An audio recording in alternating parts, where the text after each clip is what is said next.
इसकी शुरुआत 2 अक्टूबर 2016 को हुई थी। उस समय से अभी तक ये करेंटली रन कर रहा है।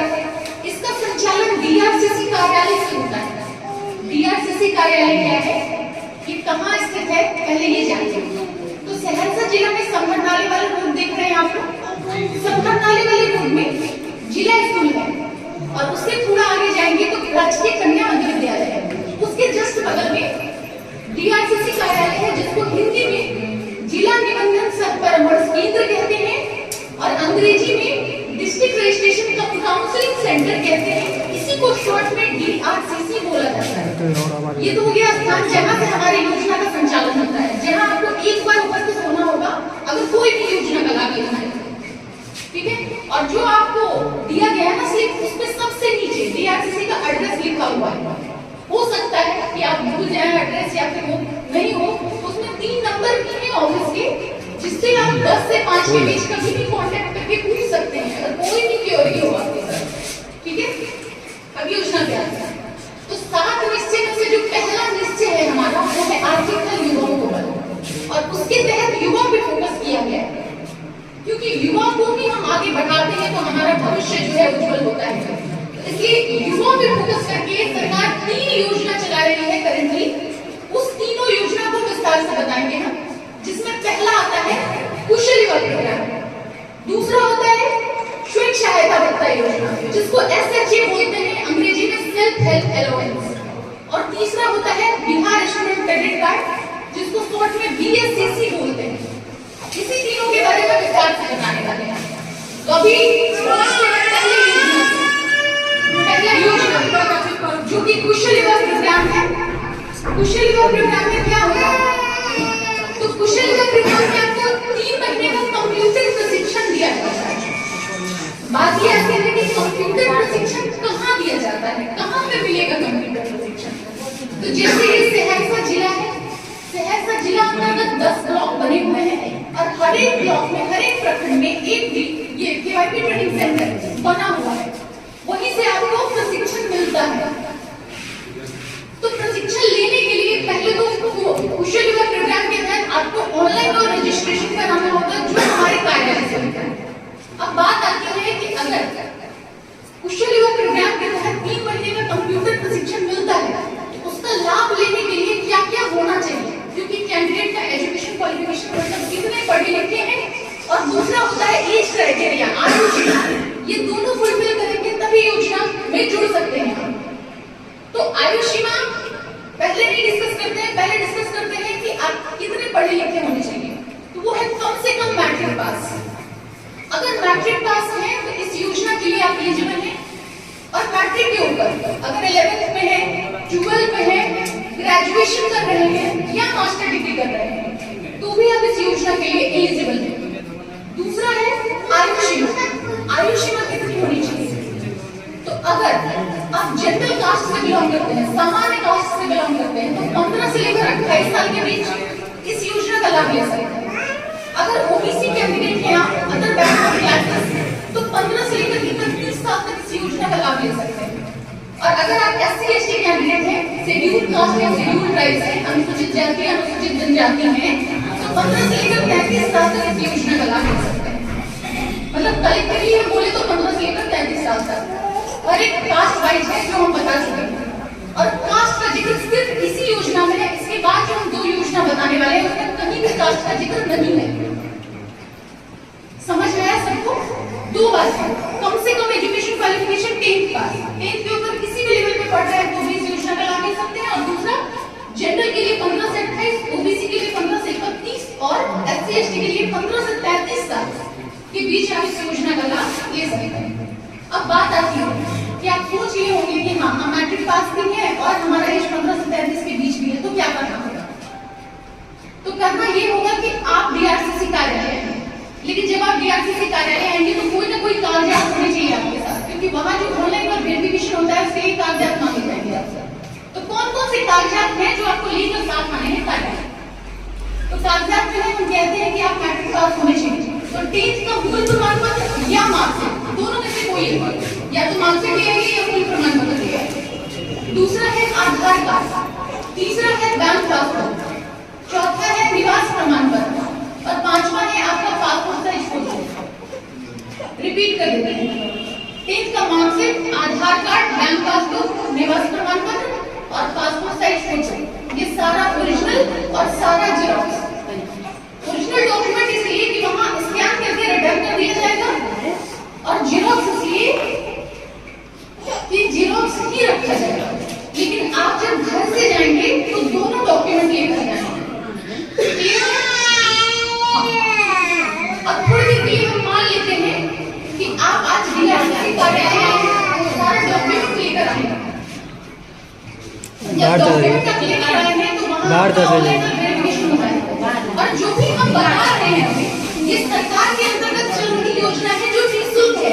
कार्यालय में आपसे कोई भी चार्जेस इसके लिए नहीं वसूला जाता है। ये जो भी ऑनलाइन वेरिफिकेशन का कार्य है वो निःशुल्क किया जाता है। हाँ, आप ऑनलाइन बाहर से भी करवा सकते हैं, जैसे कि कैफे से या खुद से। लेकिन जब आप कैफे से करवाते हैं तो वहाँ आधा काम ही होता है आपका ऑनलाइन, और वो कुछ चार्ज भी वसूलते हैं, है ना। लेकिन जब आप कार्यालय से करवाते हैं तो ऑनलाइन का भी कोई चार्ज नहीं लिया जाता है। तो बेहतर है ना, जब हम ऑनलाइन करवा के वेरिफिकेशन के लिए डीआरसी से जाएंगे ही तो अच्छा है कि वहीं जाके ऑनलाइन वेरिफिकेशन करवा लें, क्योंकि फ्री है। ठीक है, ये होता है कि आपका क्वेश्चन हो जो हम सॉल्व नहीं कर पाए हैं, मतलब बोल नहीं पाए, आप डायरेक्टली ऐसे पूछेंगे, को भी कुछ कोई नहीं है तो वो भी पूछेंगे, स्टूडेंट को भी कोई नहीं है तो वो पूछेंगे। ये नहीं समझिए कि हम सिर्फ बोलने आए हैं, हम सुनने नहीं आए हैं। और कोई किसी को कोई शिकायत है तो वो भी सुनाइए, क्योंकि आज जनता दरबार का डेट है, मतलब टाइमिंग है, तो मतलब अगर हमारे स्कीम से रिलेटेड कोई इश्यूज होगा तो हम वो भी जानना चाहते हैं। तो आते हैं स्कीम पे। स्कीम में बता रहे थे आपको कि जैसे कि आज आप वेरिफिकेशन करा लेते हैं, वेरिफिकेशन के बाद आपको पावती रसीद पीछा और उसी पावती रसीद को लेकर कहां जाना है? केवाईसी ट्रेनिंग सेंटर पे। नहीं, डीआरसीसी तो वेरिफिकेशन हो गया, मतलब डीआरसीसी का काम वेरिफिकेशन के बाद खत्म हो जाता है। वो जो पावती रसीद देते हैं ना, उसको लेकर जाना होता है केवाईसी ट्रेनिंग सेंटर पे। केवाईसी ट्रेनिंग सेंटर जहां पे आपको 3 महीने का कंप्यूटर प्रशिक्षण मिलता है। हम बता रहे हैं आपको तभी से कि जो भी योजना हम बताएंगे वो निःशुल्क है। लेकिन जब आप केवाईसी ट्रेनिंग सेंटर पे जाते हैं तो वहां आपसे 1000 रुपया लिया जाता है एज ए सिक्योरिटी मनी, सुरक्षा मनी के तहत। और जब आपका 3 महीने में कंप्यूटर प्रशिक्षण कंप्लीट हो जाता है तो वही 1000 रुपया आपके अकाउंट में रिटर्न कर दिया जाता है। रुपया आपके लिए कुछ हो सकता है कि जब आप कहते हैं कि निःशुल्क है, फिर रुपया भी लेते हैं, फिर रुपया रिटर्न भी कर देते हैं। इससे अच्छा है कि नहीं लीजिए, जरूरत क्या है ना। हो सकता है ना कोई भी आपका कि जब रिटर्न ही करना है तो मत लीजिए ना। तो दिक्कत ये होता है कि जैसे कि आपको अगर कोई भी निःशुल्क शिक्षा मिल रहा है तो आप उसको वैल्यू नहीं देते हैं। जिस समय भी कंप्यूटर ट्रेनिंग सेंटर पे जाना होता है उसी समय आपके 1000 काम है, घर का काम है, फ्रेंड का काम है, वगैरह वगैरह। तो आपकी कंटिन्यूटी को मेंटेन करने के लिए आपसे 1000 रुपया लिया जाता है। जब आपका कंप्लीट हो जाता है तो आपको रिटर्न कर दिया जाता है। ठीक है, रुपया लिया और वही 1000 रुपया आपके अकाउंट में रिटर्न आता है। इसलिए डॉक्यूमेंट में पासबुक का जिक्र है और पासबुक कैंडिडेट के नाम से होना चाहिए, क्योंकि जब 10th पास होते हैं ना बच्चे, बहुत लोग, तो उनके पास अपना पासबुक बना हुआ बैंक में अकाउंट खुला हुआ नहीं होता है, तो वो गार्जियन का लेकर चले जाते हैं। ऐसे केस में उससे को वहां से रिटर्न करना होता है। तो हम चाहते हैं कि आपको पूरा इन्फॉर्मेशन दें, कोई भी चीज मिस ना करें। और दूसरा क्या, अगर आप पासबुक लेकर नहीं जाते हैं तो आपको पासबुक में अकाउंट खुलवा कर पासबुक लेकर फिर दोबारा जाना होता है, आपको रिटर्न कर दिया जाता है बिना कुछ किए। तो ये क्लियर समझिए कि जो रुपया लिया जाता है आपके अकाउंट के थ्रू मतलब रिटर्न होता है, इसलिए पासबुक लिया गया है। दूसरा, आपसे निवास प्रमाण पत्र मांगा गया है। निवास प्रमाण पत्र इसलिए मांगा गया है, इसलिए है कि आप सहरसा जिला निवासी, अगर आप दूसरे जिला के निवासी होते हैं, हो सकता है कि आप बैठे भी हो हमारे बीच जिसका घर दूसरे जिला में है, तो ऐसे केस में क्या होगा कि उस जिला में भी डीआरसीसी कार्यालय बना हुआ है, उसका वेरिफिकेशन वहीं से होगा। पूरे जिला का जो कार्य है वो एक डीआरसीसी केंद्र से होता है। अगर दूसरे जिला के निवासी रहेंगे तो वहाँ करवाएंगे, इसलिए आपसे निवास प्रमाण पत्र मांगा जाता है एज ए प्रूफ कि आप इस जिला के निवासी हैं। और 10th का मार्कशीट चाहिए, आधार कार्ड चाहिए, वो तो होता ही है, और पासपोर्ट साइज फोटो। इतना ही डॉक्यूमेंट है जो आप ओरिजिनल और जेरॉक्स लेकर जाएंगे। कोई भी ओरिजिनल डॉक्यूमेंट वहाँ कार्यालय में नहीं रखा जाता। अब बात ये आती है कि बहुत लोग ये सोच रहे होंगे कि हम जो है केवाईसी के तहत कंप्यूटर ट्रेनिंग मिल रहा है, और हम लोग तो कंप्यूटर ट्रेंड है, क्योंकि बहुत सारे ऐसे लोग होते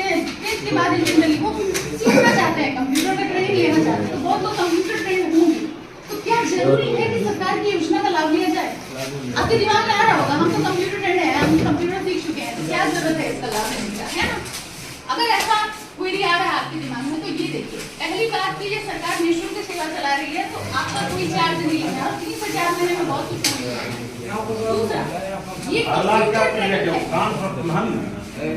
ये सिर्फ कंप्यूटर ट्रेनिंग कहना है तो गलत होगा, क्योंकि ये 240 घंटे का प्रोग्राम बना है जो 3 से 4 महीने में कंप्लीट होता है, और इसमें आपको सॉफ्ट स्किल और कम्युनिकेशन स्किल के बारे में भी बताया जाता है, जो आई थिंक कि दूसरे कंप्यूटर सेंटर पर नहीं बताया गया होगा। इस प्रोग्राम को ही ऐसा बनाया गया। अभी क्या होता है, मतलब मान लीजिए हम कहते हैं कि ये कम्युनिकेशन स्किल, सॉफ्ट स्किल, ये क्या होता है, जिसको भाषा कौशल या व्यवहार कौशल कहते हैं। तो भाषा कौशल क्या होता है, व्यवहार कौशल क्या होता है। तो जैसे मान लीजिए हम 10th में है, 12th में है, कल को हमारा इंटरव्यू होता है, इंटरव्यू होता है तो इंटरव्यू में पूछे जाने वाले सवाल, उसका आंसर भी हमको पता होता है, लेकिन हम हिंदी माध्यम और अंग्रेजी माध्यम में फंस जाते हैं।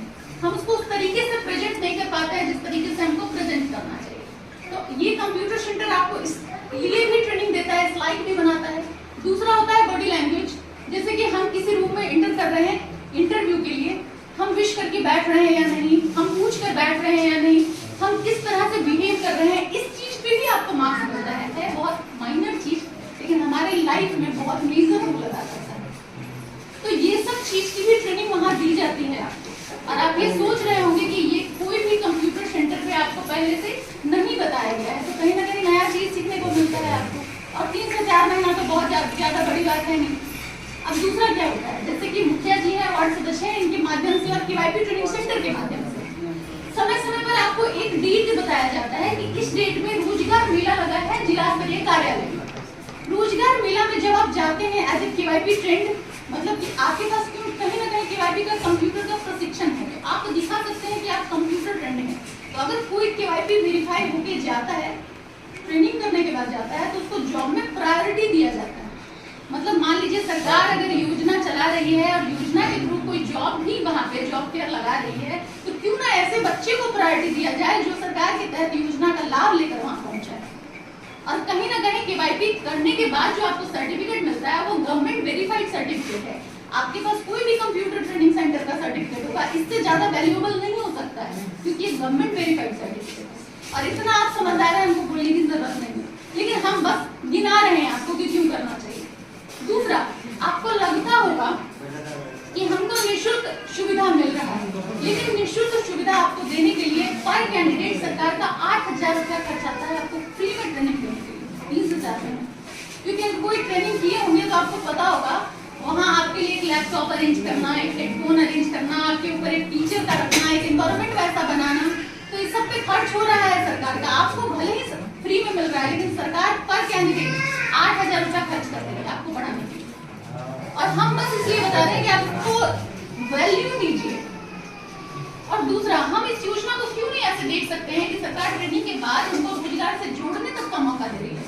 गलती कहाँ है, हम उसको इस नजरिए से नहीं देख रहे हैं। तो क्या जरूरत है कि अगर हम बैठे हैं, कुछ नहीं कर रहे हैं, या फिर हम कुछ कर भी रहे हैं और साथ में कंप्यूटर कर सकते हैं तो कर लेंगे, कोई दिक्कत तो नहीं है इसमें। और कल को रोजगार प्राप्त करने का मौका भी मिलता है तो हम एटलीस्ट वहां जाके भाग लीजिए। हम करें या ना करें वो मेरी मर्जी, लेकिन हम जो रोजगार में जाके कम से कम पार्टिसिपेट, मन करेगा जॉब मिल जाएगा तो हमारा मन करेगा तो करेंगे, नहीं मन करेगा तो कोई जबरदस्ती नहीं है। लेकिन वहां पर जाने का कोशिश कीजिए आप लोग, जो लोग केवाईपी ट्रेनिंग सेंटर पे जाते हैं, और जब आपको सूचना मिलता है सदस्यगण के द्वारा तो आप वहां जाइए, भाग लीजिएगा, वो आपके लिए स्पेशली बुलाया जाता है। उम्मीद करते हैं कि सारी चीज का जवाब दिए कुशल युवा प्रोग्राम से रिलेटेड। लेकिन ऐसा लगता है कि कोई क्वेश्चन है आप लोगों के पास, कुछ पूछना चाहते हैं? सिर्फ कुशल युवा, आप लोग दिख नहीं रहे, खड़ा कर देंगे आप, अंदर आ जाइए ना, अंदर आ जाइए। हाँ, थोड़ा सा चेयर आगे, हम यहाँ रहते ही नहीं है तो हम लेंगे कैसे योजना का लाभ? हो सकता है ना ऐसा कि केवाईपी ट्रेनिंग कैसे करेंगे, हम यहाँ रहते नहीं है, हमारा जो घर का बच्चा है वो पटना में पढ़ता है बाबा, तो देखिए क्योंकि आप सहरसा जिला निवासी हैं तो वेरिफिकेशन तो आपका हमारे कार्यालय से होगा, लेकिन वेरिफिकेशन करने के बाद कंप्यूटर ट्रेनिंग सेंटर में आपको एडमिशन लेना है वो आप जहाँ रहते हैं वहाँ ले सकते हैं। अगर आप दूसरे जिला में रहते हैं तो वहाँ जो नजदीक में केवाईपी ट्रेनिंग सेंटर पड़ता है वहाँ पे वो पावती रसीद ले जाइए, यहाँ वाला पावती रसीद, और वहाँ एडमिशन लेना है। ये आपको ध्यान में रखकर ये प्रोग्राम ऐसा बनाया हुआ है कि कैंडिडेट को सुविधा मिले ज्यादा से ज्यादा। हम उसको अगर निःशुल्क दे रहे हैं तो दूसरे, मान लीजिए ये जिला में तो हमारा ही योजना चल रहा है ना, तो आपको एनरोल कराने में हमको दिक्कत नहीं होना चाहिए। वेरिफिकेशन का जहाँ सवाल है वो तो हमारे यहाँ से होगा, वो 1 दिन का काम है, 1 घंटे का काम है। उसके बाद आप जहाँ रहते हैं वहाँ, इवन आप लोगों में बहुत ऐसे होंगे जो सकरकटिया प्रखंड में रहते हैं, लेकिन मतलब सकरकटिया प्रखंड के हैं लेकिन रहते हैं जिला में। ऐसा भी हो सकता है ना, सहरसा जिला में रह के पढ़ते हैं, तो जिला में जो नजदीक में केवाईपी ट्रेनिंग सेंटर है वहाँ एडमिशन ले सकते हैं, ये फैसिलिटी भी है। लेकिन पता होना चाहिए, फिर वही बात है कि जागरूकता होनी चाहिए, आपको जानकारी होना चाहिए इस बात का कि ऐसा भी है, ऐसा हम कर सकते हैं। जी जी श्योर, हम उसी के लिए आए हैं। बोलिए ना, बोलिए।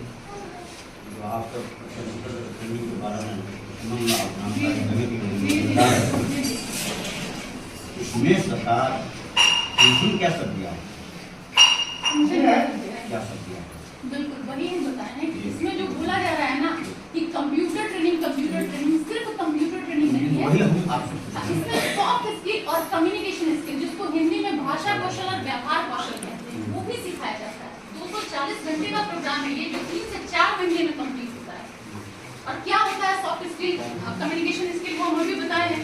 जैसे इंटरव्यू फेस करना, वहाँ पूछे गए सवाल को कैसे जवाब देना है, आपको इंटरव्यू कैसे पेश करना है, आपका बॉडी लैंग्वेज कैसा होना चाहिए। विद्यार्थी की काम है, विद्यार्थी का विद्यार्थी की का काम हम विद्यार्थी का आप जैसा गुरु रखेंगे शिक्षा वैसा ही मिलेगा। बिल्कुल, ये भी सही कह रहे हैं आप। ठीक है। दूसरी बात है कि जैसे हम करके चलिए इस योजना में 10,000 रुपया, मतलब 10,000 रुपया महीना नहीं, 10,000 रुपया एक विद्यार्थी को दिया जाता है। नहीं दिया जाता। 1 मिनट सुना जाए, आप सुना जाए, हाँ, बोलिए ना। इसके बाद विद्यार्थी के लिए